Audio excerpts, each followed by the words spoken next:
Wait. It's my turn now. Please. So আজকের ভিডিওতে আমি আপনাদেরকে দেখাবো যখন খুব বেশি উত্তেজিত হয়ে পড়েন ওই সময় যে বাংলাগুলো বলেন সেগুলোর ইংরেজি আসলে কি হয়। দাঁড়াও দাঁড়াও, ক্যাপ্টেন আশিক এখন বলবে। দাঁড়াও দাঁড়াও, ক্যাপ্টেন আশিক এখন বলবে।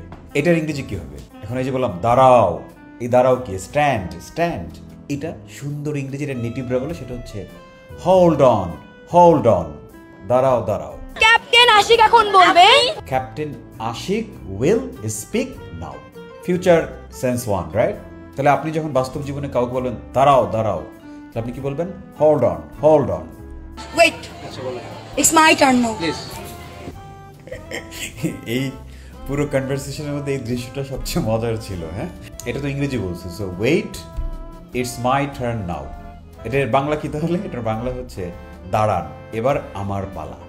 সো এই ওয়েট মানে হচ্ছে দাঁড়ান। সো আপনি যখন ইংরেজি বলতে গিয়ে বলবেন এটা আমার পালা, তখন বলবেন কি? It's my turn. ঠিক আছে? বাংলাদেশ আর্মি প্রথম 4 ঘন্টা কই ছিল? বাংলাদেশ আর্মি গত 4 ঘন্টা কই ছিল? এটার ইংরেজি হচ্ছে ওয়া হ্যাজ বাংলাদেশ আর্মি বিন। এর মানে হলো বাংলাদেশ আর্মি কই ছিল গত 4 ঘন্টা ধরে। হ্যাঁ, ফর দ্য লাস্ট 4.5 hours। তুমি কোথায় ছিলে? ওয়া হ্যাভ ইউ বিন। সে কোথায় ছিল? ওয়া হ্যাজ হি বিন। ওয়েট, তাহলে এবার আমি একটু বলি। ওয়েট, তাহলে এবার আমি একটু বলি। তাহলে এই তাহলে যখন বলবেন তাহলে আমি একটু বলি, হ্যাঁ, এই তাহলে হচ্ছে ইংরেজরা বলে হচ্ছে অল রাইট। অল রাইটকে সুন্দর করে সংক্ষেপে বলে অলরাইট। সো কি হলো? অলরাইট, আমি একটু বলি। Let me say a bit. A bit মানে কিছু। So alright, let me say a bit. ঠিক আছে, আমি একটু বলি। ওকে? না, এটা কোরিয়ান না। না, এটা কোরিয়ান না। এটা ইংরেজি কি? না, এটা কোরিয়ান না মানে এটা কইরেন না, না এটা করো না, এটা করবেন না, এরকম, রাইট? সো না, এটা কোরিয়ান না। এটা ইংরেজি হচ্ছে no, don't do that. No, don't do that. না, এটা কোরিয়ান না। গেল গেল গেল গেল গেল গেল, এইরকম সেন্স থেকে যখন আমরা বাংলাটা বলি গেল গেল গেল, গেল গেল মানে কি? এখানে সে একটা পার্ট শেষ করছে, তখন বললো মানে এটা গেল, পরেরটা বলবো। হ্যাঁ, তখন যখন আমরা এরকম বাংলায় গেল গেল বলি, এটার ইংরেজি কি হবে? ডান ডান ডান। হ্যাঁ, সো এই ডান মানে হচ্ছে এখানে গেল মানে হচ্ছে শেষ, ওইটা শেষ।